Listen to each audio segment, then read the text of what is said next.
नमस्कार, मैं रवीश कुमार। 6 जनवरी को यूपी का एसआईआर का पहला ड्राफ्ट जारी हुआ। 18.70% वोटर के नाम कट गए। यह संख्या होती है 2,89,00,000। इन लोगों के फॉर्म नहीं मिले। यह डिलीशन नहीं है। डिलीशन वो होता है जब आपने फॉर्म भरे, उसमें त्रुटियां पाई गईं या चुनाव आयोग की तय की गई कैटेगरी के हिसाब से आपकी डिटेल सही नहीं मिली। उसके बाद सुनवाई होती है। जब डिलीशन होता है तब आपको नाम जुड़वाने का अधिकार दिया जाता है, अपील का अधिकार मिलता है। जिन 2.89 करोड़ लोगों के नाम फॉर्म नहीं भरने के कारण सीधे सीधे सूची से बाहर हो गए, उनके पास ऐसा कोई अधिकार नहीं होता। बस वो एक ही काम कर सकते हैं, नए मतदाता के रूप में नाम जुड़वाने के लिए फॉर्म 6 भर सकते हैं। मगर हो सकता है तब उन्हें झूठ बोलना पड़े। फॉर्म 6 तो उनके लिए होता है जो पहली बार वोटर बनने के लिए भरते हैं। जिन लोगों ने विधानसभा लोकसभा चुनाव में वोट किया करते रहे हैं, उन्हें फॉर्म 6 क्यों भरना चाहिए? वोटर बनने के लिए क्या वे झूठ बोलेंगे?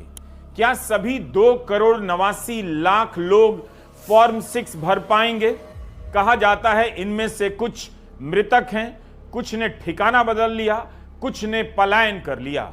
मगर इनमें से कुछ हजार भी सही वोटर हैं, कुछ लाख भी सही वोटर हैं, तो क्या फॉर्म 6 भर पाएंगे? अकेले यूपी से 2.89 करोड़ लोगों के नाम कटे हैं। और इस वीडियो में आप देखेंगे कि आपने सावधानी नहीं बरती तो यह संख्या 6 करोड़ के आसपास भी जा सकती है। 6 करोड़ अनुमान भर है, लेकिन 2,89,00,000 अनुमान नहीं। यह वो संख्या है जो वोटर लिस्ट से कट चुकी है। क्या यह संख्या इतनी छोटी है कि इस पर बात ना की जाए? जितना चौकस होना चाहिए, क्या आप हैं? राजनीतिक दल चौकस हैं, विपक्षी दल चौकस हैं। एसआईआर पर आप बात क्यों नहीं कर रहे हैं? एसआईआर पल्ले नहीं पड़ता। एसआईआर से डर लगता है, एसआईआर से ठंड लगती है, कपकपी छूटती है या बर्फ की तरह जम जाते हैं। मुद्दा नहीं है। एसआईआर में नाम नहीं होगा तो क्या हो जाएगा? एसआईआर का पता नहीं चलता। कभी इतने करोड़ के नाम कट जाते हैं, कभी कहा जाता है इतने करोड़ के नाम जोड़ दिए गए। ये फॉर्म भरो, वो फॉर्म लाओ, ये दस्तावेज जमा करो, आधार चलेगा नहीं चलेगा, पासपोर्ट क्यों मांग रहा है? दिमाग खराब हो रहा है। 10वीं बोर्ड का सर्टिफिकेट क्यों नहीं मांग रहा? इसमें क्या प्रॉब्लम? सवाल इतने सारे हैं कि लोगों को बहाना मिल जाता है कि दिमाग उलझ जाता है। छोड़ो, हटाओ एसआईआर को समझना एकदम आसान है। 15,44,00,000 वोटर से 2,89,00,000 वोटर के नाम ड्राफ्ट मतदाता सूची में शामिल नहीं हुए क्योंकि उनका फॉर्म किसी वजह से बीएलओ को नहीं मिला और बाहर हो गए। इसे समझने में कोई मुश्किल नहीं होनी चाहिए। उत्तर प्रदेश की बात हम कर रहे हैं, स्टार्ट से करते हैं, इसलिए हमने अपना कोट भी बदल लिया है। बात पिछले साल की है, साल 2025 की। हाई कोर्ट का आदेश आया, पंचायतों का वोटर लिस्ट रिवाइज किया जाए। पंचायतों और निकायों के चुनाव के लिए राज्यों में अलग से चुनाव विभाग होते हैं, जिन्हें आप स्टेट इलेक्शन कमीशन कहते हैं। स्टेट इलेक्शन कमीशन उस चुनाव आयोग से अलग होता है जिसका मुख्यालय दिल्ली में है और जिसका राज्यों में सीईओ होता है, जिसे हिंदी में आप राज्य निर्वाचन अधिकारी कहते हैं।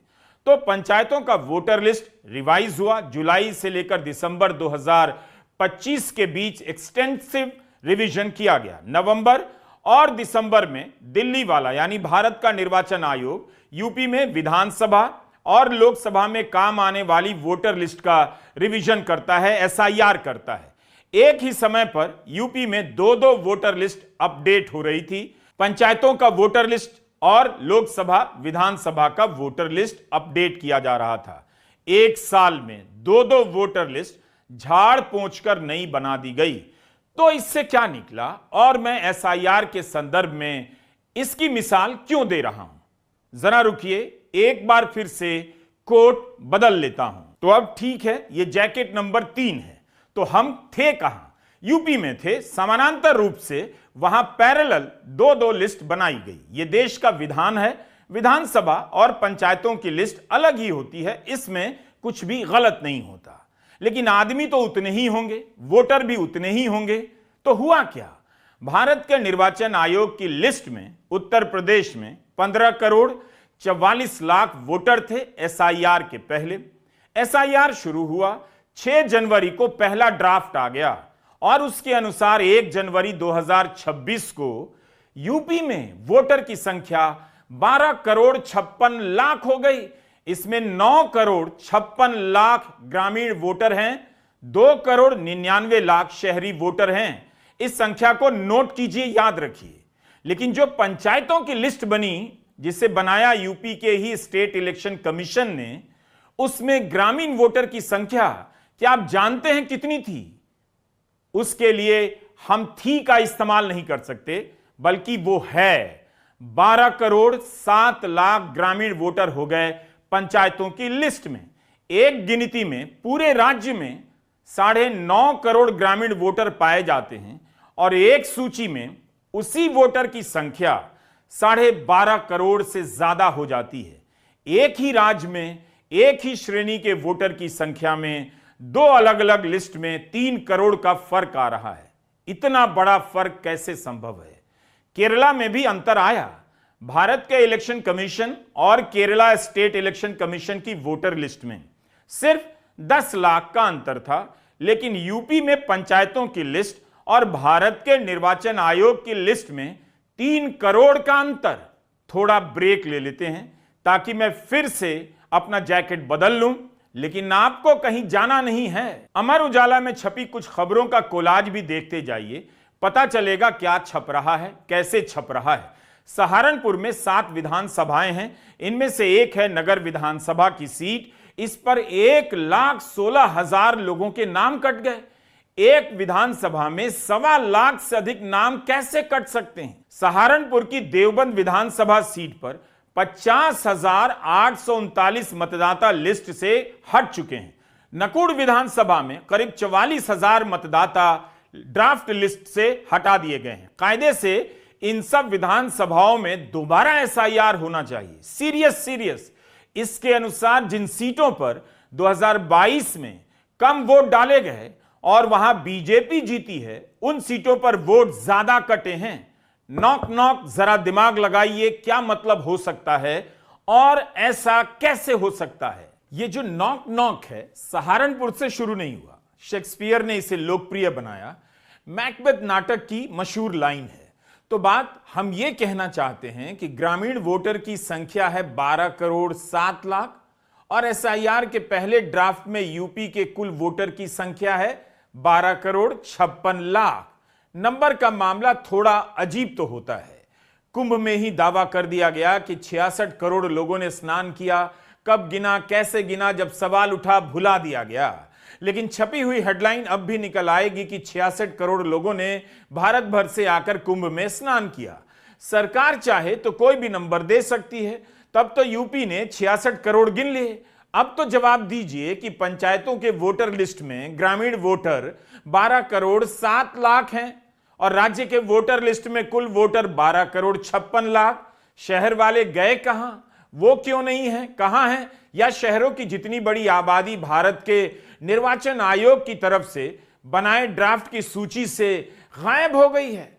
यह मेरा चौथा जैकेट है। चुनाव आयोग स्वास्थ्य मंत्रालय के एक आंकड़ों को स्वीकार करता है। उसके अनुसार 1 जनवरी 2026 को उत्तर प्रदेश की वयस्क आबादी तकरीबन 16 करोड़ 6 लाख है। ये वो लोग जो वोटर हो सकते हैं, इनकी आयु 18 साल और उससे अधिक है। अगर एसआईआर का मकसद यह है कि कोई भी सही मतदाता ना छूटे, तो वोटर लिस्ट में वोटर की संख्या 16 करोड़ तो होनी चाहिए, बढ़नी चाहिए 15 करोड़ 44 लाख से। मगर ड्राफ्ट सूची में कितनी है? 12 करोड़ 56 लाख। इस हिसाब से ड्राफ्ट लिस्ट में 2 करोड़ 89 लाख वोटर कम हो गए। यह कैसे हो सकता है? एक तो आबादी के हिसाब से वोटर की संख्या पहले ही कम थी, 56 लाख कम थी। एसआईआर से पहले कितनी थी? 15 करोड़ 56 लाख। एसआईआर के पहले ड्राफ्ट में बढ़नी चाहिए थी, मगर वोटर घट गए 2,89,00,000। हमने कई बार बताया, अगर अनुमान के मुताबिक लिस्ट में 56 लाख लोग पहले से ही नहीं थे तो वे लोग कहां गए? उल्टा और लोग निकल आए जो घट गए। जो निकाले गए उनका क्या हाल है? उनके लिए कौन दौड़ रहा है? क्या वे फॉर्म 6 भर रहे हैं? 30% नाम लखनऊ से कटे हैं, गाजियाबाद में 28.83%, कानपुर नगर में 25.50%, प्रयागराज में 24.64%, गौतम बुद्ध नगर में 23.98%, आगरा में 23.25%, हापुड़ में 22.30% और शाहजहांपुर में 21.76% नाम ड्राफ्ट वोटर लिस्ट से कट गए हैं। इतने नाम कट गए। एसआईआर का उद्देश्य है एक भी योग्य उम्मीदवार का नाम ना छूटे। क्या कोई दावा कर सकता है कि 20, 21, 23, 24, 25, 30% जहां जहां नाम कटे हैं उनमें कोई भी योग्य मतदाता नहीं छूटा है? ऐसा दावा कौन कर सकता है? आपका नाम वोटर लिस्ट से कटा है, कल आधार कार्ड से भी कट सकता है, राशन कार्ड से भी कट सकता है। कोई यह भी कह सकता है कि जिसका नाम वोटर लिस्ट में नहीं है उसकी भारतीयता की जांच होनी चाहिए। वोटर लिस्ट में नाम नहीं है इसका मतलब मतदाता फर्जी भी हो सकता है। जिसका नाम वोटर लिस्ट में नहीं है उसका नाम आधार कार्ड में कैसे आ सकता है? तो इसलिए हमने 5वां जैकेट पहन लिया है। बच के जाएंगे कहां? इतना भी भारी सब्जेक्ट नहीं कि आप क्लास छोड़कर भाग जाएंगे। इसलिए हम तरह तरह के रंगों वाले जैकेट से आपकी निगाहों के मुंतजिर हैं कि आप इस गंभीर मसले को ध्यान से सुनेंगे। यूपी में 10वीं और 12वीं में कितने प्रतिशत छात्र गणित में फेल हो जाते हैं क्या पता है? कितने प्रतिशत मुश्किल से रट्टा मारकर गणित में पास मार्क लाते हैं? बहुत ही हालत खराब है हिंदी प्रदेशों में गणित की शिक्षा की। अमर उजाला की रिपोर्ट है कि जब ड्राफ्ट सूची आई तो उसे हर बूथ पर पढ़कर सुनाया गया, लेकिन उस वक्त कितने मतदाता पहुंचे होंगे? बूथ पर सुनाने का क्या मतलब था? क्या वहां पर सुनाने से पहले वोटरों को बुलाया गया था? कन्नौज से खबर देखिए, 17 जनवरी की सैकड़ों वोटर ने शिकायत की है उनके नाम ड्राफ्ट में नहीं आए जबकि उन्होंने फॉर्म जमा किया था। इसके बाद भी उनके नाम को अनुपस्थित, शिफ्टेड और मृतक की सूची में डालकर मतदाता सूची से अलग कर दिया गया। समाजवादी पार्टी ने चुनाव आयोग में शिकायत दर्ज कराई है। छिबरामऊ में मोहल्ला कस्सावान निवासी कलीम कुरैशी ने बताया है कि उनकी मां रुखसाना बेगम, जिनका नाम वर्ष 2003 की मतदाता सूची में था, उनका नाम भी एसआईआर के बाद प्रकाशित ड्राफ्ट सूची से हटा दिया गया है। शीघ्र निस्तारण का आश्वासन दिया गया है। मगर ऐसे कितने केस होंगे? क्या हम और आप उन तक पहुंच पाएंगे? सवाल है कि ऐसे कितने मतदाताओं ने समय रहते शिकायत दर्ज कराई होगी। आपको काम पर जाना है, नौकरी करनी है, अस्पतालों के चक्कर लगाने हैं, दिमाग से बात उतर गई कि फॉर्म जमा कराना है, तो क्या आपको मौका नहीं मिलेगा? इतनी हड़बड़ी किस बात की? क्या अगले महीने यूपी में चुनाव हो रहे हैं? इसलिए मैं भी चुनाव आयोग की तरफ बार बार जैकेट बदल रहा हूं। इस वीडियो में 6ठी बार मैंने जैकेट बदली है। यूपी में एसआईआर की तारीख कितनी बार बढ़ाई गई, गिनकर करेंगे भी क्या? पता चलता है कि हड़बड़ी में सब काम हो रहा है। कई बार तारीखें बढ़ी। 6 जनवरी तक दावे और आपत्तियां जमा करनी थी, बढ़ाकर 6 फरवरी कर दिया गया है। नवंबर में एक बार डेडलाइन बढ़ी, दिसंबर में 2 बार डेडलाइन बढ़ाई गई। 31 दिसंबर तक काम पूरा नहीं हुआ तो 1 जनवरी तक विस्तार देना पड़ा। इसी तरह आधार के लिए लंबी बहस चली सुप्रीम कोर्ट में। आयोग अड़ा रहा, आधार सही नहीं। सुप्रीम कोर्ट ने कई हफ्तों की बहस के बाद कहा आधार सही है, लीजिए। फिर भी चुनाव आयोग इसे लेकर आनाकानी करता रहता है, खबरें छपती रहती हैं। बंगाल में कहने लगा 10वीं का सर्टिफिकेट मान्य नहीं होगा, कोर्ट ने कहा मान्य होगा। हर चीज के लिए आदेश जारी करना पड़ रहा है, कोर्ट जाना पड़ रहा है। तो इस तरह से एसआईआर हो रहा है। इसलिए हम भी बार बार कोर्ट बदल रहे हैं, 6 बार बदल चुके हैं। यूपी में 2,89,00,000 वोटर के नाम ड्राफ्ट सूची से बाहर हो गए। अब क्या होगा? जिस राजनीतिक दल के पास संगठन होगा, लोग होंगे, पैसे होंगे, प्रशासन का सहयोग होगा, वो तो वोटर का नाम जुड़वा लेगा और उनके हिसाब से विपक्ष के वोटर के नाम जुड़ने से रह भी सकते हैं। क्या यूपी में विपक्ष सक्रिय है? उसी से पता चल जाएगा कि वह चुनाव में कितनी दिलचस्पी ले रहा है। लेकिन एक बात का ध्यान रखिए, बीजेपी के पास 10,000 करोड़ का चंदा है। आज ही खबर आई है कि 2024-25 में बीजेपी ने चुनावों पर 3,335 करोड़ खर्च किए। 2023-24 में 1,754 करोड़ खर्च किए। 2020 के मुकाबले 2.5 गुना एक साल में बीजेपी ने ज्यादा खर्च किया चुनावों पर। इतना पैसा किस विपक्षी पार्टी के पास है? इतना संसाधन किसी विपक्षी दल के पास नहीं है। जाहिर है, अगर एसआईआर में नाम जुड़वाने का संबंध किसी भी तरह से राजनीतिक दलों की संगठन क्षमता से है तो विपक्ष को घाटा हो सकता है। फायदा किसे होगा बताने की जरूरत नहीं। 10,000 करोड़ की राशि से लैस पार्टी से आखिर कौन लड़ पाएगा? इतना खर्च करने के बाद भी बीजेपी के पास 10,000 करोड़ रुपए बचे हैं। एक्सप्रेस में दामिनी नाथ की रिपोर्ट देख लीजिए, लेकिन सवाल करते रहिए कि क्या एसआईआर को लेकर यूपी में समाजवादी पार्टी, बसपा और कांग्रेस सक्रिय नजर आ रही है? नहीं आ रही है तो क्यों नहीं नजर आ रही है? एक राजनीतिक दल के पास 10,000 करोड़, इतना ही नहीं, जिन पर बीजेपी ने 70 हजार करोड़ के घोटाले के आरोप लगाए, वे भी तो उसके साथ आ गए। इन सभी का घोषित अघोषित नेटवर्क अगर बीजेपी में जोड़ दिया जाए तो बीजेपी की संपत्ति शायद एक राज्य की जीडीपी के बराबर भी हो सकती है, ज्यादा भी। अंबानी अदानी के बाद बीजेपी तीसरे नंबर की पार्टी हो सकती है। इसलिए मैंने 7वीं बार जैकेट बदल दी है। रंगों में ज्यादा स्कोप नहीं, फिर भी गिनती के लिए 7वीं बार यह जैकेट मैंने पहनी है। तो अभी तक आपने क्या जाना? एसआईआर से पहले यूपी में वोटर कितने थे? 15 करोड़ 54 लाख। एसआईआर के बाद वोटर कितने बचे? 12 करोड़ 89 लाख। क्या और भी नाम कट सकते हैं? दावे के साथ नहीं कह सकते, मगर जो फॉर्म भरे गए हैं उन पर भी तलवार लटक रही है।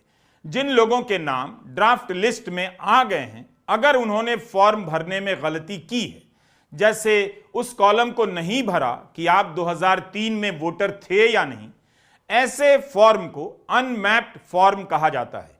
आपको नोटिस जाएगा, आपको जवाब देना होगा। अनमैप्ड फॉर्म की संख्या 1 करोड़ 4 लाख बताई जा रही है। इसी कैटेगरी के वोटर को दिक्कतें आ रही होंगी। महिलाओं को अपने मायके से प्रमाण पत्र लाना होगा। जिनके मायके में अब कोई नहीं बचा होगा, उनका नाम कैसे जुड़ेगा? इस सवाल का जवाब मिलेगा जब आप डमरू बजाएंगे। खैर, 1.4 करोड़ वोटर अनमैप्ड हैं, इन्हें नोटिस जाएगा। चेक कीजिएगा आपको नोटिस मिला या नहीं। हो सकता है फाइलों में नोटिस जारी हो और आपको मिले ही ना। नोटिस मिल भी गया तो आपको 11 दस्तावेजों में किसी एक को जमा करना होगा। तो यहां पर योगेंद्र यादव ने एक सवाल उठाया। नोटिस आने पर आपने फॉर्म तो भर दिया, दस्तावेज दे दिए, अब चुनाव आयोग के पास कोई सॉफ्टवेयर है जिसकी बात अभी कर लेते हैं। रिपोर्टर्स कलेक्टिव की यह रिपोर्ट आप तक नहीं पहुंची होगी। इसके अनुसार चुनाव आयोग ने एक ऐसा सॉफ्टवेयर लगाया है जिसने पश्चिम बंगाल और मध्य प्रदेश में 3.66 करोड़ मतदाताओं को संदिग्ध करार दिया है, जिससे उनके वोटिंग अधिकार खतरे में पड़ सकते हैं। चुनाव आयोग ने बिना किसी लिखित निर्देश, प्रोटोकॉल या मैनुअल के एक अनटेस्टेड सॉफ्टवेयर को लगाया।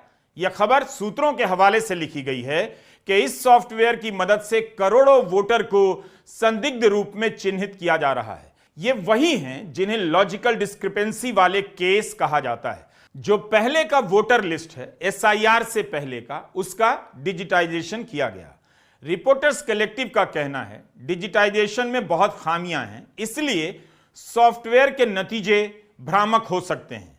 कई वोटर को गलती से भी संदिग्ध मान लिया गया है।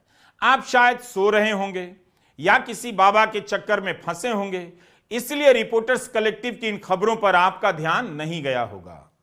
सॉफ्टवेयर 6 बिंदुओं के आधार पर किसी वोटर को संदिग्ध बताएगा। इसे लॉजिकल फैलेसी कहा जा रहा है। इस आधार पर यूपी में 2 करोड़ 22 लाख फॉर्म पकड़े गए हैं, जिनमें इन 6 में से कोई एक गलती हो सकती है या कुछ और मैच नहीं हो रहा होगा।